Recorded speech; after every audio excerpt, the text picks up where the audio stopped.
Well, good morning, church. And let me introduce you to Samantha here as well. Samantha, you've been coming to Green Lane for about 3 or 4 months now. And Samantha's going to be helping me do some, or she's not helping me, you're going to be doing some painting while I'm talking today too. So can we just to show our appreciation to Samantha too.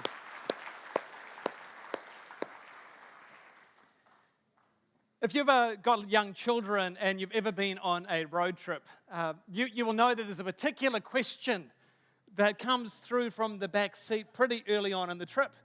In fact, it's almost like you haven't even left Auckland when there is this question from the back seat in a squeaky, low voice that says, actually, and our kids normally say, is it time for an ice cream?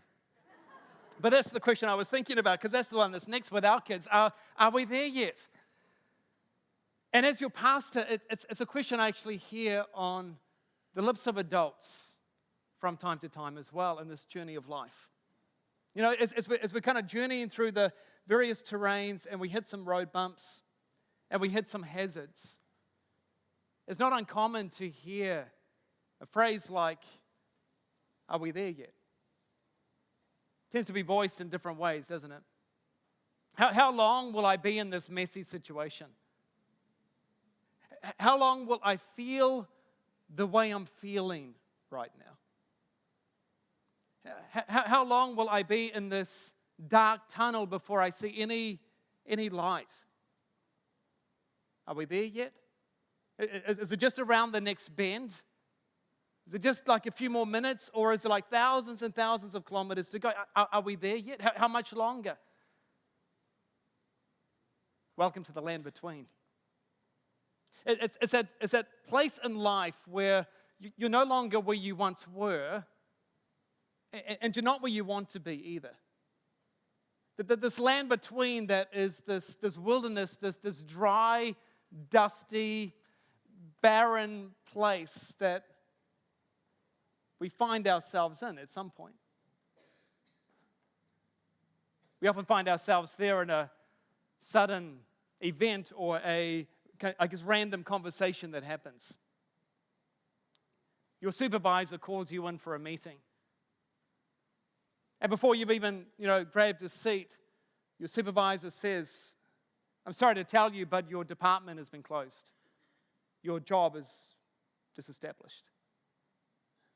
And he goes on to continue speaking, but there's kind of this haze for you because it's all just, everything was riding on that job for you. And it's not just everything seems to just kind of throw you in this trauma of some kind as you try to deal with what's going on. And if you've been in that situation before, you know how hard it is to even get the energy to kind of go out and try to find next job and think about what is ahead. And you go from, you get to a party and somebody asks you what you do. And you say, I'm in between jobs right now. And it's okay to do that for 1 or 2 people, but by the time you've done that, 21, 22, 23 times in the same week, it just gets awfully draining, doesn't it? Perhaps it's not a work issue, perhaps it's a relationship issue. Your fiance gives you a call to meet down at the cafe, and you sense there's something's wrong. You sit down, and he says to you, sorry, but I just don't love you anymore. The engagement's off. Just a few words that plummet you into this, world of the reluctantly single. All your life you've wanted to meet somebody who would love you for who you are. You have all these dreams about how you'd like that to be, and suddenly it all seems to change. And the friends around you are getting married. The friends around you seem to have their dreams fulfilled, but you seem to be stuck suddenly, and all the dreams you have now land in this kind of dry, barren world that you don't want to be in.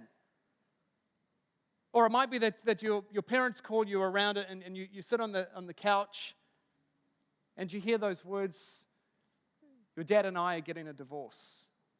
It's over. And it's never on anybody's bucket list, is it? No, nobody wants that to happen for their kids. Nobody wants to go through that themselves. And yet again, there's this land between. that we find ourselves in. It might not be a work issue or relationship issue. It might be an incident, or crisis that happens. You get a phone call in the middle of the night. There's been an accident. You get a phone call through the day. Your dad's had a stroke. How quickly can you get to the hospital? And you know, with that one phone call, your life as you've known it will never be the same again. It's changed.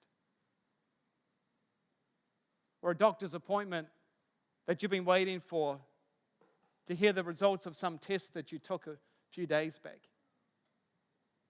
You walk into the doctor's office and you know that things are bad from the moment you walk in. And suddenly you're again in this land between. That's how it was for a friend of mine this last Thursday. It plummets back to the land between in some doctor's appointment. Welcome to the land between. We often know where we were when we got that phone call or we got that news or those few words were said to us, don't we? We still remember what we were thinking, and maybe we were pretty happy at the time, and then suddenly everything just changed. And nothing is no longer as it was, and we don't know when things will be in the future. We're just in this land between, and we don't want to be there. And suddenly with that one event, with that one conversation, with that one phone call, you're hurled into the world of the unemployed, spinning into the world of the reluctantly single, tumbling into intensive care, learning a new vocab of chemotherapy, a new schedule of these hospital visits and these long, anxious nights. You know, sometimes it's not a single conversation or single event that happens to us. Sometimes it happens over an erosion of time, doesn't it? It might be that you're here and you have been seeking residency for a long period of time, and it seems like month after tedious month goes by, and you're still having to fill in forms, and you still don't know whether you can actually settle here, and you're just trying to find some stability, and you feel like you're in flux, transition, and you just want to land somewhere, but you don't know what it's going to look like. Or it might be that some of you are feeling that way even here as a church at the moment. You know, 7 months ago we brought on this very handsome blue-eyed pastor. And, we hear these stories of new people coming and lots of exciting things happening. But sometimes if we've been here a while, it's just things are changing and it's not the way it was. And trying to find ways to, how do I feel about that?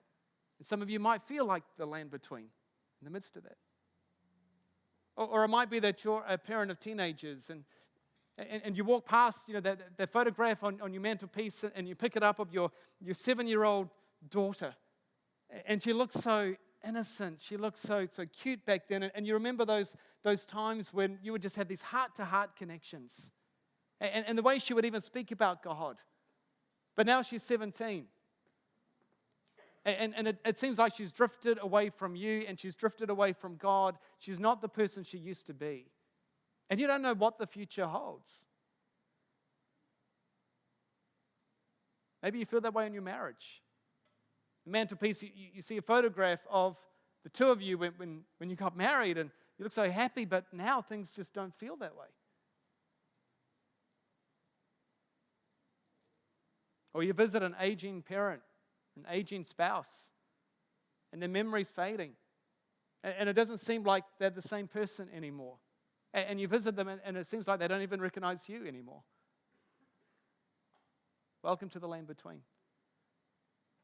You see, the thing about the land between is you've either been there before, you are there right now, or you will be at some point. All of us will be. Because things happen in our lives that we don't want to have happen. We can't always explain them, and the things we're not in control of.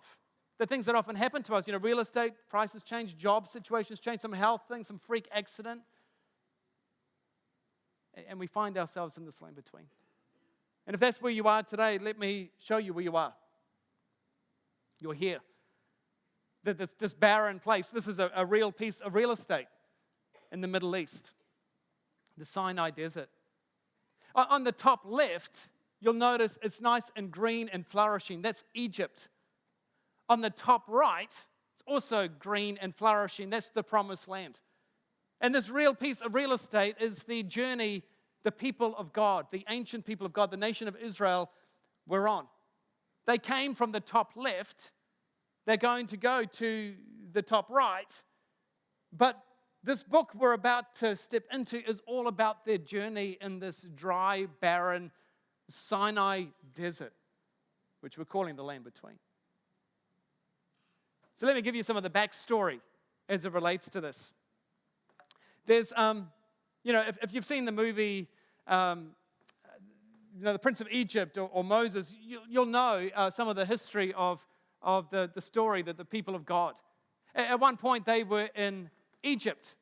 But even though in the picture it looks green and flourishing, it wasn't actually their experience because they were in slavery. And because they had multiplied as a people group so quickly, the Egyptians decided, well, we need to put them in slavery because they're multiplying so fast. And so the people never really made any decisions from that point on. And decade after decade after decade went on, and they were just a generation of slaves. And then one day, God met with a man called Moses. And he said, I've certainly seen the oppression of my people in Egypt. I've heard their cries of distress because of their harsh slave drivers. He said, I'm aware of their suffering. So I've come to rescue them from the power of the Egyptians and lead them out of Egypt into their own fertile and spacious land. It's a land flowing with milk and honey. Now go, for I am sending you to Pharaoh. You must lead my people Israel out of Egypt. And so God speaks to Moses in the midst of this burning bush and promises, I'm going to lead your people out of Egypt. I'm going to lead them into the promised land. The problem is, though, that they have to go through this barren wilderness to get there. And it's hard. And so the whole story of the book of Numbers that we're looking at is all about this wilderness time. In fact, one of the Hebrew names for the book of Numbers means in the wilderness. Because it begins with this nation of Israel in the wilderness. It ends with the people still in this wilderness. It's all about this land between. They're no longer in Egypt. They're not yet in the promised land. They're stuck in this dry, barren place that they really don't want to be in. And because of that, I think their experiences are just like the experiences of you and me. The things they feel are just the same things that you and I feel. And so I think as we jump into this book, there's going to be things there for you and me to learn about how to cope, how to live in these land between moments. The first thing I want you to realize is that the land between can be filled with challenges. It's hard, isn't it? And one of the first challenges the people of God faced in the book of Numbers is the Red Sea challenge. They've just left Egypt, and God did like all these awesome plagues. The story of the 10 plagues. Terrible for the Egyptians, great for Israel because they were able to escape from Egypt and were on their way to this promised land destination. The problem is they've only just got out of Egypt. Within a day or two, they come to their first obstacle, the Red Sea. And they can't go through it because it's too large, and you've got their kids and everything else. They can't get through it. It's too much of an obstacle. Now, in some ways, you kind of sit back and go, well, surely they can understand that God just did like all these awesome plagues back in Egypt. God will take care of this obstacle. But what do? Well, they complain and get bitter. In fact, we read, they said to Moses, why did you bring us out here to die in the wilderness?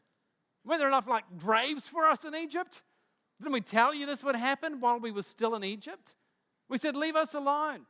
Let us be slaves to the Egyptians. It's better to be a slave in Egypt than a corpse in the wilderness. And they can't get their head around this obstacle in front of them. But did God bring them out to the wilderness to die? No. Could God take care of the Red Sea obstacle? Of course he could. In fact, you know the story. He parts the Red Sea for all the people to journey through it. Amazing story. And then they counter the next challenge, the water challenge. And again, just within days, this is all within the same, week post the plagues, they come up with another challenge. They need water, understandably, in the desert. And so they complain again. They grow bitter and they want to go back to where they were. They don't seem to connect the dots that God can do something about this challenge too.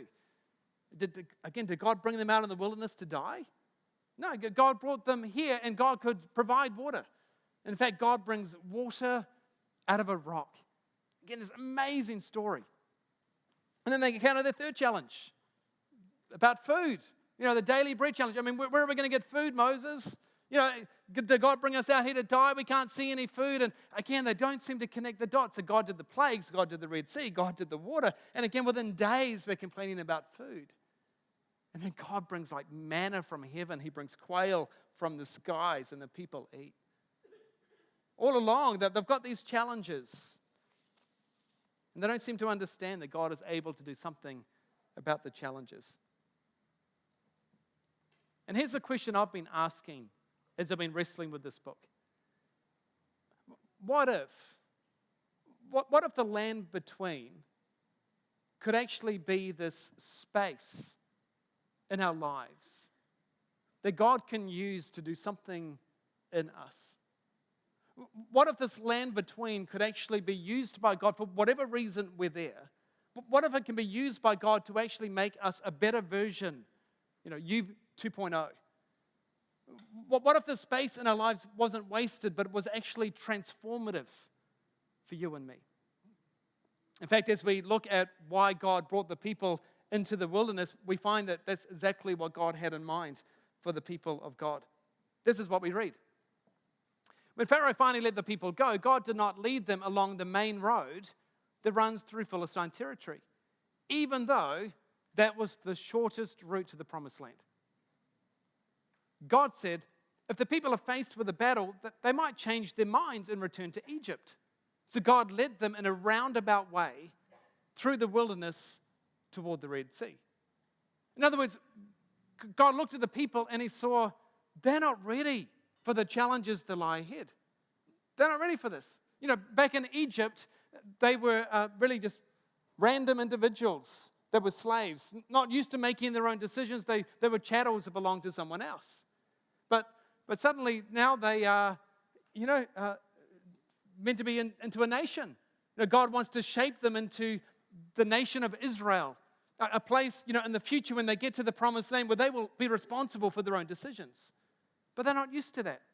And they can't just go from here to here. That there's a lot of transformation, a lot of shaping, a lot of nurturing and changing that needs to take place from the inside out. And so God takes them in this roundabout way for that transformation to happen. He realizes that if they cannot just jump over here to the promised land, they're going to encounter lots of obstacles that are coming their way. They're not ready for them yet. And so, again, you look at this map. They could have gone straight across the top. And scholars, debate over kind of exactly where that route is, but we know it's a roundabout way. And so most scholars will talk about they kind of go down into that Sinai place, very dry, very barren, and then back up to the promised land. And they journey through that a lot longer than they really needed to. In fact, Moses later on looks back in this journey, and this is his take on it. Remember how the Lord your God led you through the wilderness for these 40 years? Yes, he humbled you by letting you go hungry and then feeding you with manna. He did it to teach you that people do not live by bread alone. Rather, we live by every word that comes from the mouth of the Lord. Did it so you learn that the God is the one who provides for us. For the Lord your God is bringing you into a good land of flowing streams and pools of water with fountains and springs that gush out in the valleys and hills. It's a land where food is plentiful and nothing is lacking. But that is the time to be careful. Do not forget that he led you through the great and terrifying wilderness with its poisonous snakes and scorpions where it was so hot and dry. He gave you water from the rock. He fed you with manna in the wilderness, a food unknown to your ancestors. He did this to humble you and test you for your own good. For your own good. He wants what's best for you. He did all this so you would never say to yourself, I've achieved this wealth by my own strength and energy. Remember the Lord your God. You see, that they weren't ready to go straight from here to here. And so God takes them on this roundabout journey because he wants to prepare them for the challenges they would encounter. If they'd gone straight across, they would have encountered challenges, and their faith hadn't got the fortitude that they needed to conquer those challenges yet. They would have given up. And if they'd gone into the promised land, that they would see that actually, even though it's flourishing, it's also full of challenges. And they didn't have the fortitude of faith necessary for what lay ahead right then in that moment. Or they would kind of get there and things would be so successful that they might kind of actually have this insane thought that they were there from their own effort, or that what was on their table was there because of their sheer hard work. And God said, I want you to get it. You need me. You need me. I'm the one that will provide for you. And so God puts them through all this learning so that they started to get it. In his fantastic book called The Land Between, might sound familiar, Jeff Manion speaks about this. And he speaks about two different ways that we tend to grow. One he calls incremental growth.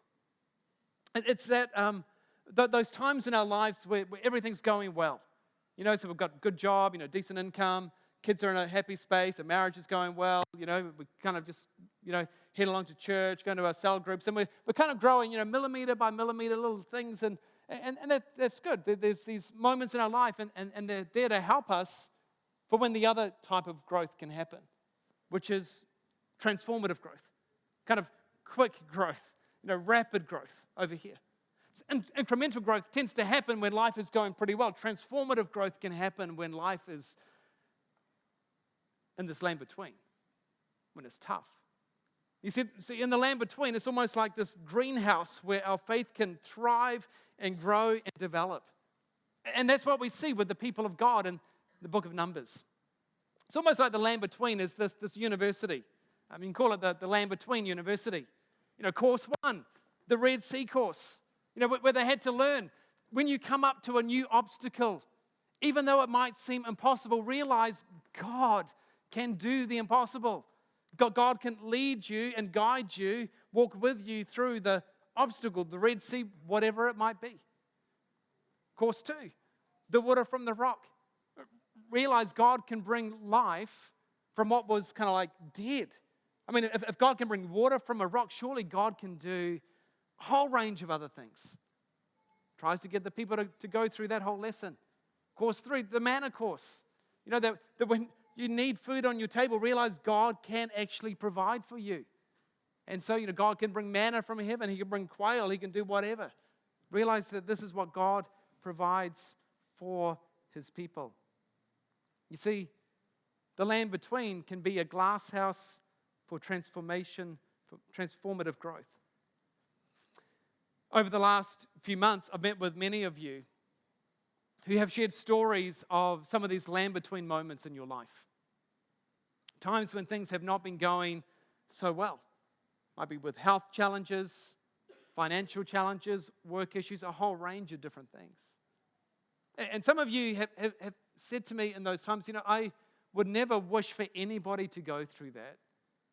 And yet at the same time, if this hadn't occurred in my life, I wouldn't be the person I am today.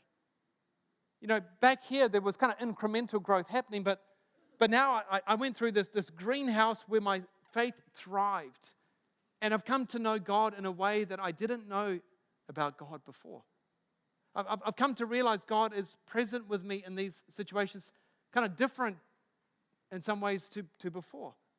I've come to realize some things about myself and the way I can relate to God that's different to what I understood about God before.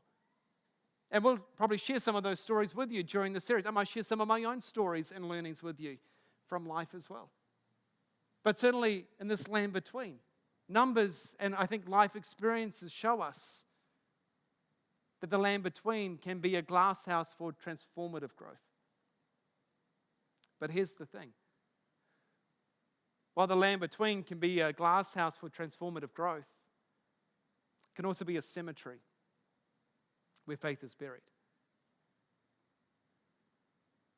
We never get to choose generally how we get into the land between, whether it's something that happens on the road outside of our control, whether it's heart of our teenager, health challenges, whatever it might be. But in those moments, we have a choice to make. You see, I often hear people say that time heals all wounds. I don't agree. Time can actually make us toxic. Time can actually cause those wounds to develop into bitterness and complaint. Time can cause weeds to grow and develop in this garden of faith and eventually strangle out any kind of faith element that's there. In such moments, we can be tempted to ditch our faith, to ditch our relationship with God and seek after some kind of mirage. We don't realize, of course, it's a mirage. We think it's actually going to be the answer for us. We think this is kind of the promised land, the destination. So we seek for help and hope in all sorts of places. And it's often only later in life we discover that that was a mirage that doesn't provide anything at all. But at that stage, we've often so turned our back on God and that our faith is crippled. And it's a cemetery almost in this toxic environment that we find ourselves in. You see, the land between can be a moment where we become this bitter old person or this bitter young person and very cynical, or it can become a place where you grow to be a person of deep faith, deep love, deep hope. Today is really an introduction to the book of Numbers. But let me show you something at the very beginning of the book and the end of the book. It's one of those things you might have just skimmed through without really noticing before. At the beginning of the book is what I call Generation X. And we read about a census that was taken. The total number was 603,550. That's about, the men that were over the age of 20. At the end of the book, there's another census that's taken. In summary, the registered troops of all Israel numbered 601,730. And we normally kind of like skim through and ignore those type of details, but it's there very deliberately. You see, this first generation that I'm calling Generation X is because they were excluded from getting to the promised land. Generation Next has the same choices in front of them, but end up in the promised land. And the reason one generation makes it and one generation doesn't is not because they had different challenges, because the same challenges were present. It's because when they stood at the crossroads in the land between, one generation chose faith. They chose to lean into God. They chose to trust God. The other generation grew bitter and twisted and cynical, and their faith died. And so they died in the wilderness. And there's this ominous story that happens later in the book. We'll come to it later in our series, where 12 spies are sent into the promised land. They've been touring at this stage about a year and a half, 2 years. They've got right on the edge. They sent some spies into the promised land, all looking good. And the spies come back, and 10 of the 12 spies say, well, we've got some good news and some bad news. The good news is the land is really good. It really is flowing with milk and honey, just as God said to us it would be. The good news is it's just like a Shire, fantastic land.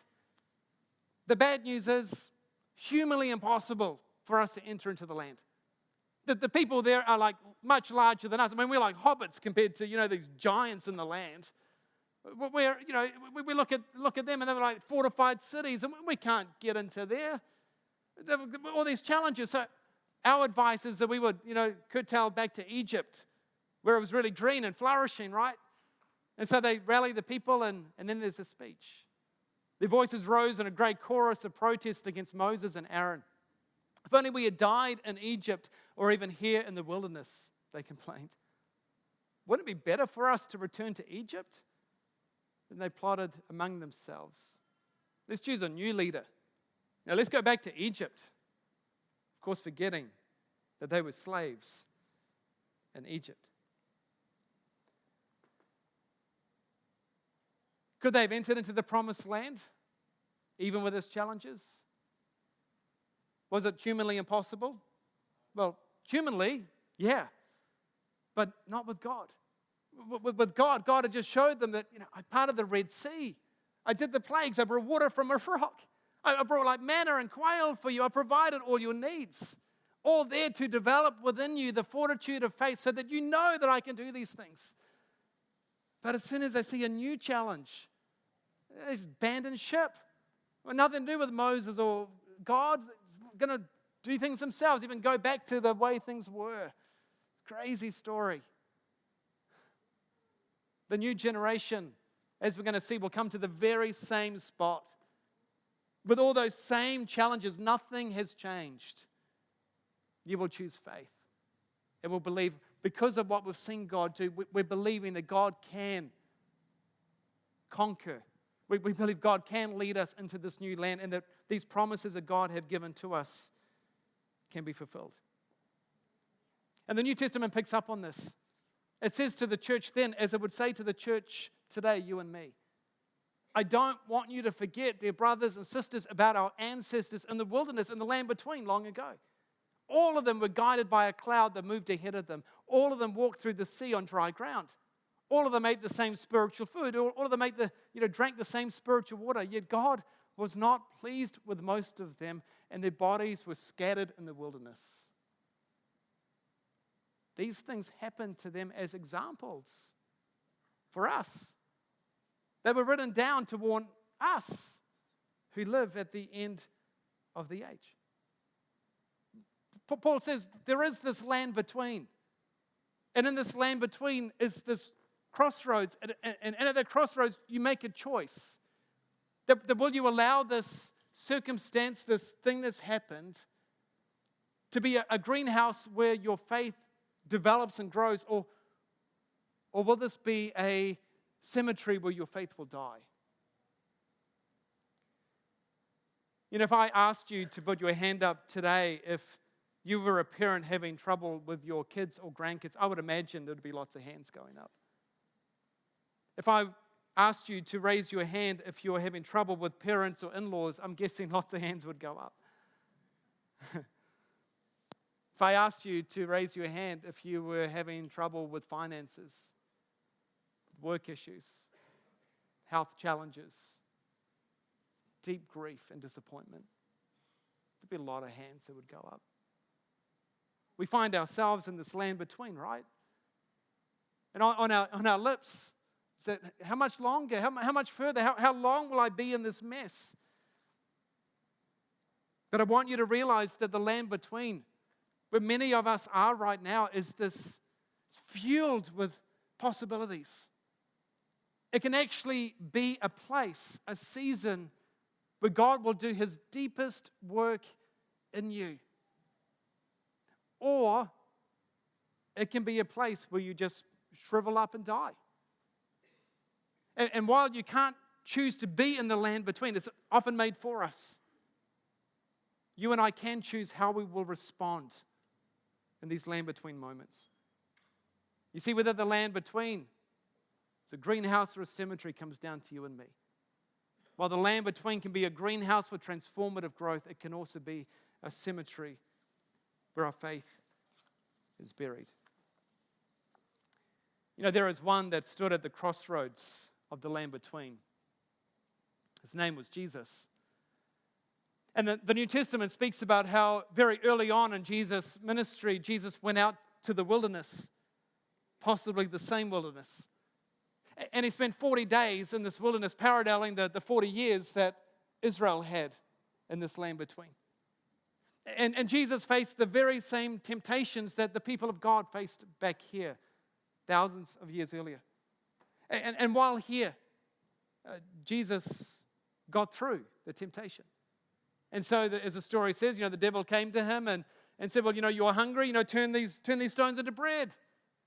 And Jesus quotes from Numbers, and he says, man does not live by bread alone, but by every word that comes from the mouth of the Lord. I'm going to depend upon my Father for sustenance. I'm going to depend upon Him to provide for my daily needs. And then there was another challenge that came to him to, kind of a promise of a mirage. You don't have to go through tough times. You can just kind of achieve kind of glory over here. It's this mirage. It didn't have substance. It was an easy pathway. And yet Jesus said, no, I'm not going to do that. I'm choosing the way my Father has given to me, and I'm choosing the faith way. Even though the sight way looks so much easier and so much more attractive, I'm choosing to believe the promises of God.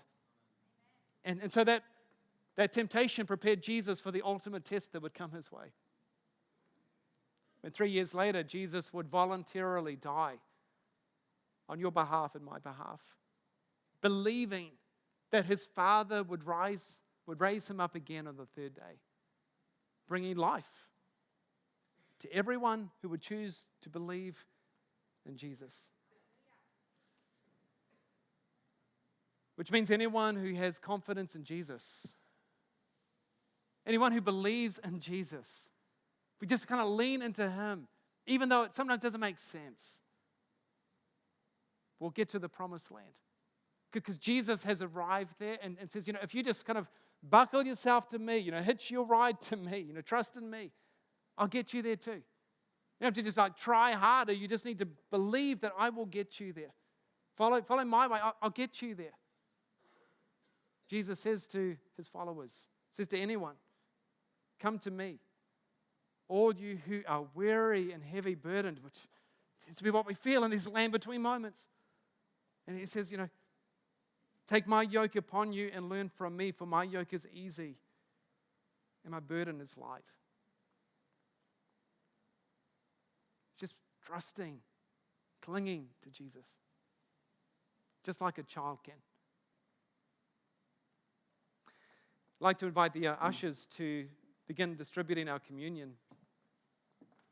If you're a follower of Jesus, I invite you this morning to take this bread and cup and hold it in your hand while I'm speaking. We'll take it together as a community in a moment. It might be that you're here today and you don't yet know Jesus. And perhaps, somebody invited you and you came not because you actually wanted to be here or were curious. You just came because you didn't want to be rude. and so, you're here for whatever reason. And we have people like that, most weeks. But I want you not to waste this opportunity. It might be that you're going through a land between yourself, through some situation, some circumstance that's happening for you. I want to encourage you to lean into God. I want you to actually, maybe in this moment, it might be that you can pray, even to somebody, it might be in a prayer that you just say, God, I'm still not even sure if you're out there. But God, I've been trying and searching and doing all this stuff in my life, but God, if this is true, I want to enter into this relationship with you. I want to get to know you. I want to journey through life with you, God. And so, God, I'm talking to you because I'm open to the possibility. And if that's you, I want to encourage you this morning to find that space, maybe right now, to pray and talk to this God. It might be that you're here today and you're going through a land between moment. And it's hard. And it's dry and things are barren and things are not where you want to be. I was thinking about it this week, that even when the people of God walked through this land between, there were promises everywhere that God could help, that God was there, that just as God had fulfilled His promises in the past, He could do so again. I was thinking about the dirt and the sand and the grit that would kind of come through their sandals and probably irritate their feet.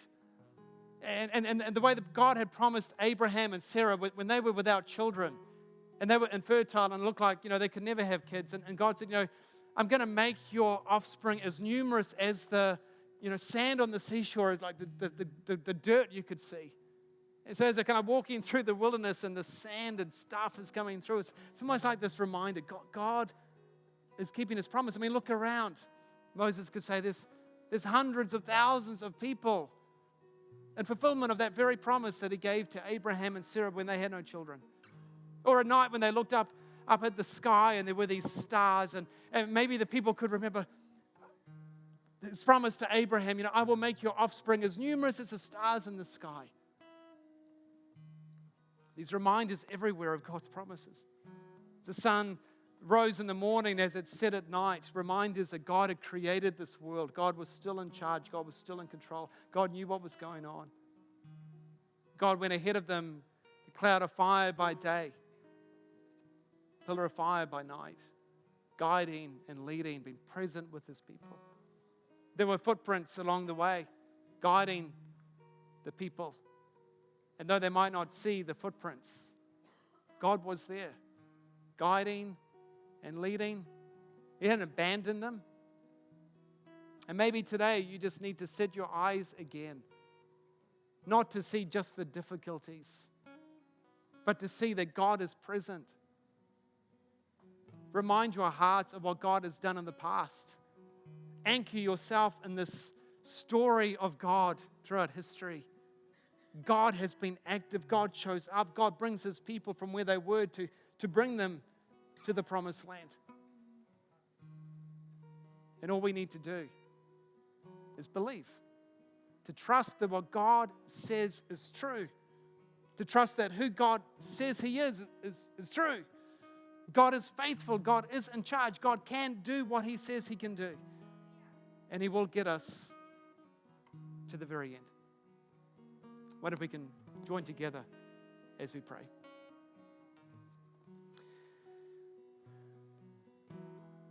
So, Father, we're here today and we confess to You that we hate the land between. This is not a place we want to be. It's hard. It's hard, Father. We can feel lonely. This disrupts our lives in so many ways.